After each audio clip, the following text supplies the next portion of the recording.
মাত্র 2 পিস পাঙ্গাস মাছ দিয়ে এই রেসিপিটি করে সত্যি অনেক ভুল হয়ে গেছে। আগে জানলে তো আরও একটু বাড়িয়ে করতাম, কারণ এটা খেতে অনেক বেশি মজার হয়েছিল। আর পোলাও দিয়ে কী যে ভালো লাগছিল খেতে।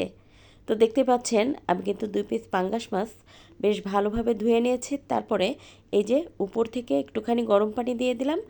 এখন এটা বেশ ভালোভাবে পরিষ্কার করে নেব।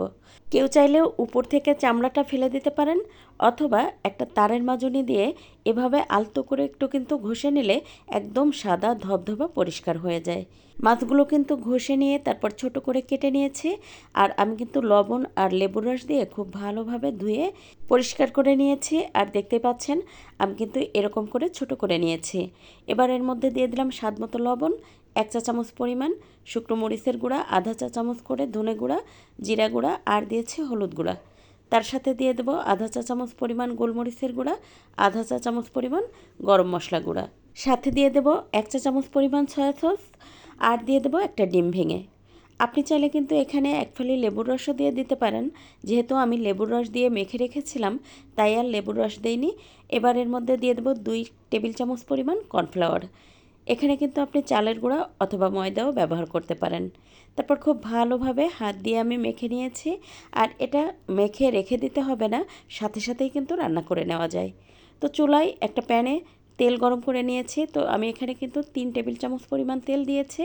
এবার মাছগুলো দিয়ে বেশ ভালোভাবে ভেজে নেব। আর এই তেলেই কিন্তু আমি পুরো রান্নাটা কমপ্লিট করব। তাই কিন্তু আমি যতটুকু তেল দিয়ে রান্না করব ঠিক অতটুকু তেল দিয়েই কিন্তু মাছগুলো আগেই ভেজে নিচ্ছি। 4-5 মিনিট সময় নিয়ে সবগুলো মাছ আমি খুব ভালোভাবে ভেজে নিব। আর আমার কিন্তু বেশ কিছু মাছ কড়া করে ভাজা হয়ে গেছে, তাই কিন্তু চুলার আঁচ বাড়িয়ে দিয়ে এই কাজটা করবেন না। চুলার আঁচ মিডিয়াম রেখে মাছগুলো সুন্দর করে ভেজে নিতে হবে। তো দেখতেই পাচ্ছেন আমার কিন্তু মাছগুলো ভাজা হয়ে গেছে। এখন আমি তেল ঝরিয়ে তুলে নিচ্ছি। আজকের ভিডিও ভালো লাগলে প্লিজ একটু শেয়ার করে দিবেন। আর যারা ইউটিউব থেকে ভিডিও দেখতে চান তারা কিন্তু চাইলে আমার ইউটিউব চ্যানেলটা সাবস্ক্রাইব করে রাখতে পারেন।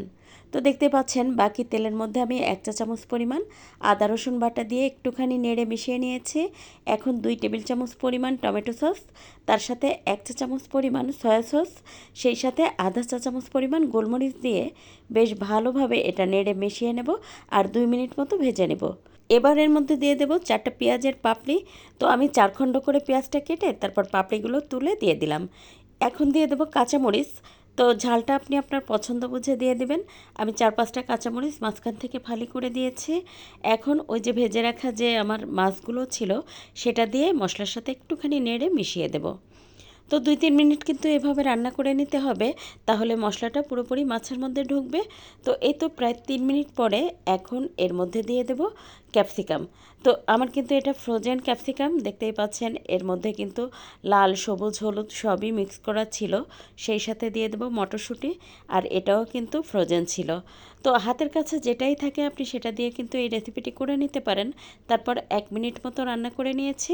এখন এর মধ্যে দিয়ে দেব 1 টেবিল চামচ পরিমাণ কর্নফ্লাওয়ার, 3 টেবিল চামচ পরিমাণ পানির মধ্যে গুলিয়ে নিয়ে দিয়ে দিলাম।